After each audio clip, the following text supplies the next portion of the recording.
জনতা জনার্দনকে সাষ্টাঙ্গে প্রণাম। বিপুল জনাদেশের জন্য জনতাকে প্রণাম নরেন্দ্র মোদীর। জনশক্তিকে প্রণাম বলেই বার্তা নরেন্দ্র মোদীর।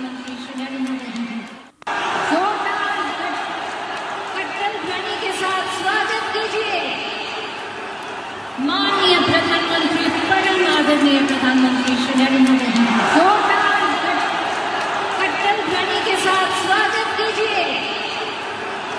माननीय प्रधानमंत्री परम आदरणीय प्रधानमंत्री श्री नरेंद्र मोदी जोरदार कट्टल ध्वनि के साथ स्वागत कीजिए।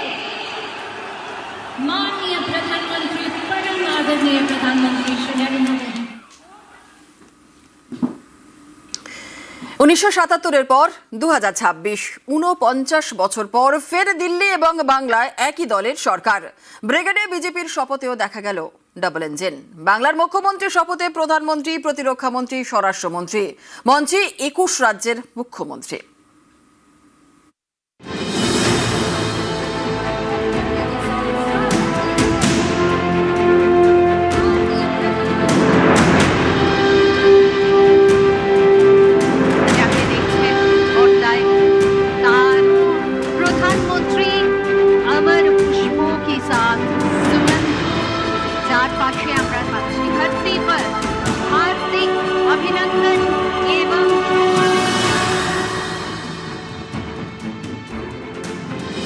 পশ্চিমবঙ্গের মুখ্যমন্ত্রীর শপথ গ্রহণ অনুষ্ঠান।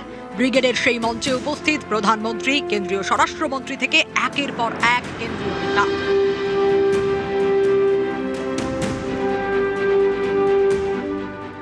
হাজির 21 রাজ্যের মুখ্যমন্ত্রী, জাতীয় রাজনীতির আকাশের সমস্ত উজ্জ্বল নক্ষত্ররা।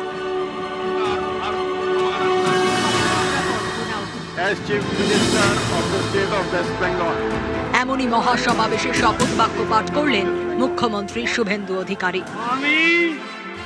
আমি শুভেন্দু অধিকারী ঈশ্বরের নামে শপথ করিতেছি যে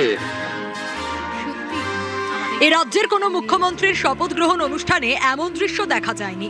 সাধারণত দিল্লিতে যে দলের সরকার থাকে তার বিরোধী দলই পশ্চিমবঙ্গে ক্ষমতায় থাকে।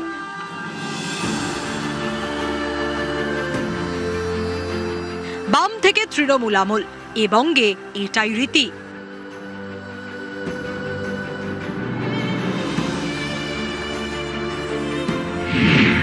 উনিশশো ৭৭ সালে শেষবার দিল্লি এবং বাংলায় একই দলের সরকার ছিল, কংগ্রেসের সরকার। মুখ্যমন্ত্রী ছিলেন সিদ্ধার্থ শঙ্কর রায়। 1977-এর পর 2026 প্রায় 49 বছর পর ফের দিল্লি এবং বাংলায় একই দলের সরকার, ডাবল ইঞ্জিন সরকার। অভূতপূর্ব সাফল্য, তাই অভূতপূর্ব মেগা শো। শপথের আগে প্রধানমন্ত্রীর সঙ্গে হুড খোলা গাড়িতে চড়ে মঞ্চে পৌঁছন শুভেন্দু অধিকারী। গাড়িতে ছিলেন বিজেপির রাজ্য সভাপতি শ্রমিক ভট্টাচার্য। মঞ্চে তখন বিজেপি এবং এনডিএর শরিক দলের মুখ্যমন্ত্রী এবং কেন্দ্রীয় মন্ত্রীরা।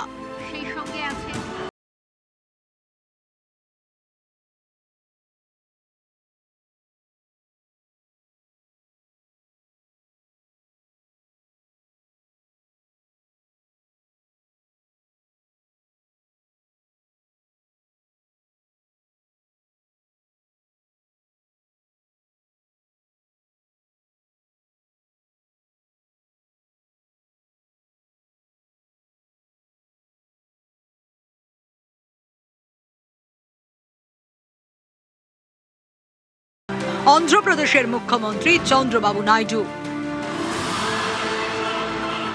মুখ্যমন্ত্রী পদে শুভেন্দু অধিকারীর শপথ গ্রহণ। সেই মঞ্চে 21 জন মুখ্যমন্ত্রী। এমনই বিরল দৃশ্যের সাক্ষী হল বঙ্গবাসী। বিপুল সাফল্যের মঞ্চে বিরল সমারোহ। কেন্দ্রে যাদের সরকার, বাংলাতেও তাদেরই সরকার। এবার বাংলায় ডাবল ইঞ্জিন সরকার। নিউজ 18 বাংলা।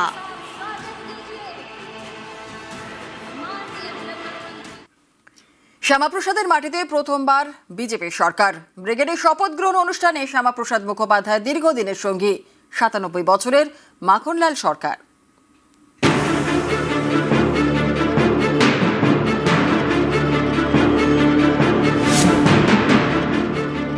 একটা স্বপ্ন পূরণ হয়েছে, শ্যামাপ্রসাদের 370 বাতিল হয়ে গেছে। আরেকটা স্বপ্ন, শ্যামাপ্রসাদের রাজ্যেই শ্যামাপ্রসাদের দল আজকে বিজয়ী হয়েছে। উনি যেখানেই থাকুন, ওনার স্বপ্ন পূরণ করতে পেরেছি, এটি আমাদের গর্ব। আমি শুভেন্দু অধিকারী। বাংলায় প্রথম বিজেপি সরকার, শ্যামাপ্রসাদের মাটিতে পদ্ম চাষ।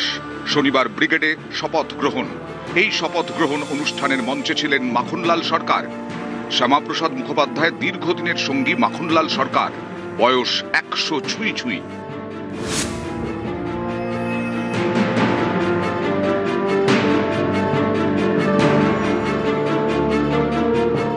শাল পরিয়ে সম্বর্ধনা জানান নরেন্দ্র মোদী।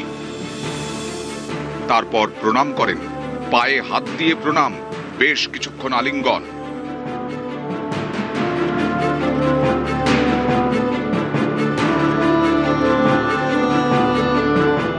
নরেন্দ্র মোদী সোশ্যাল মিডিয়ায় লেখেন, কলকাতায় শপথ গ্রহণ অনুষ্ঠানে মাখনলাল সরকারের সঙ্গে সাক্ষাৎ করার সুযোগ হলো।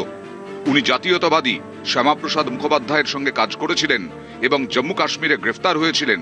উনি আমাদের দলের জন্য জীবন উৎসর্গ করেছেন, পশ্চিমবঙ্গে আমাদের সংগঠনের প্রসার করেছেন। এদিন মঞ্চে মাখনলাল সরকারের জীবনী বলেন বিজেপির রাজ্য সভাপতি শ্রমিক ভট্টাচার্য। শিলিগুড়ি নিবাসী শ্রী মাখনলাল সরকার সবরই প্রতীক্ষার মতো দীর্ঘ প্রতীক্ষা। ভারত কেশরী ডক্টর শ্যামাপ্রসাদ মুখার্জি, যিনি ভারতের সংবিধান এবং ভারতবর্ষের অখণ্ডতার জন্য এই বাংলায় জন্মগ্রহণ করে নিজের প্রাণ দিয়েছিলেন, যাকে কাশ্মীরের জেলে রহস্যজনকভাবে কার্যত খুন করা হয়েছিল, এবং তার সেই যাত্রার যিনি সহযোগী ছিলেন, সেই মাখনলাল সরকার 97 বছর বয়স হয়েছে তার, তিনিও আজকের দিনে আমাদের এখানে এসে উপস্থিত হয়েছেন। শ্রী মাখনলাল সরকার তারপরে দিল্লিতে একটি দেশাত্মবোধক গান গাওয়ার জন্য দিল্লি পুলিশ তাকে গ্রেপ্তার করে। কংগ্রেসের সরকার নিয়ে যাওয়া হয় বিচারালয়ে। বিচারপতি বলেন তার উকিলের পরামর্শে যে ক্ষমা চান, আপনার মুক্তি দেব। কিন্তু মাখনলাল সরকার বলেছিলেন আমি কোনো অপরাধ করিনি, সুতরাং আমি একটা গান গেয়েছি। বিচারপতি বলেন তাহলে আপনি গানটা গেয়ে শোনান। সেদিনের অপ্রাপ্ত বয়স্ক মাখনলাল সরকার সেই গানটি গেয়ে শোনান, এবং তারপর বিচারপতি নির্দেশ দেয় দিল্লি পুলিশকে যে একে ফার্স্ট ক্লাস কামরা করে এর বাড়ি পর্যন্ত পৌঁছে দাও এবং 100 টাকা দাও রাস্তায় যাতায়াতের জন্য। আজকে সেই মাখনলাল সরকার আমাদের মধ্যে আছেন। প্রধানমন্ত্রী পায়ে হাত দিয়ে বলল যে দাদা, আপনার স্বপ্নের পূরণের দিন আমার হস্তক্ষেপ আপনি কি মনে করলেন? তুমি এগিয়ে যাও, তুমি এগিয়ে যাও। আজকে বলতে হচ্ছে যে অবশ্যই আমরা এগিয়ে যাচ্ছি। প্রধানমন্ত্রী, আমি তো বলি, যখনই আসে শিলিগুড়ি দেখা না করে যায় না। কাশ্মীর থেকে যখন আসলাম, দিল্লি এসে শুনলাম যে শ্যামাপ্রসাদ মারা গেছে, তখন আমি গান গেয়েছিলাম। সেই গানের মর্ম কথা উপলব্ধি করে নেহরুর মাথা খারাপ হয়ে গেছিল, কিন্তু দিল্লি কোর্টের বিচারক সসম্মানে আমাকে মুক্তি দিয়েছে। শিলিগুড়ির ডাবগ্রামের বাসিন্দা মাখনলাল সরকার 1980 সালে বিজেপির আহ্বায়ক হন। দার্জিলিং, জলপাইগুড়ি এবং তৎকালীন পশ্চিম দিনাজপুর জেলায় আহ্বায়কের দায়িত্ব পান। 1981-র শেষের দিক থেকে টানা 7 বছর বিজেপির দার্জিলিং জেলা সভাপতির দায়িত্বে ছিলেন। এই অনুভূতিটাকে আমি শব্দে প্রকাশ করতে পারছি না। আমার চোখে আনন্দ অশ্রু এসে গেছিল। বাবা তো 16 বছর বয়স থেকেই এই সংঘের আদর্শে আদর্শিত ছিলেন। বাবা তখন থেকেই সংঘের খুব ঘনিষ্ঠ ছিলেন। শিলিগুড়িতে যে গুটি কয়েক মানুষ সংঘের সঙ্গে যুক্ত ছিলেন, বাবা তাদের মধ্যে অন্যতম ছিলেন। বাবা তখন হিন্দু মহাসভা করতেন শ্যামাপ্রসাদ মুখার্জির আদর্শে আদর্শিত হয়ে। বাবা শ্যামাপ্রসাদ মুখার্জির সঙ্গে কাশ্মীর গেছেন, বাবা কলকাতায় যেতেন, কলকাতায় দেখা করতেন। একবার দিল্লিতে গিয়ে বাবা গ্রেপ্তারও হয়েছিলেন রাষ্ট্রীয় গান গাওয়ার অপরাধে। গত বছর রাজ্য বিজেপির সভাপতি হন শ্রমিক ভট্টাচার্য। এর মাসখানেকের মধ্যেই যান শিলিগুড়িতে মাখনলাল সরকারের বাড়িতে। এবছর এপ্রিলে ডাবগ্রাম ফুলবাড়ি বিধানসভা কেন্দ্রের বিজেপি নির্বাচনী প্রচারের মঞ্চে ছিলেন মাখনলাল সরকার। সেখানে শ্রমিক ভট্টাচার্য এবং দিলীপ ঘোষ তাঁকে সম্বর্ধনা দেন।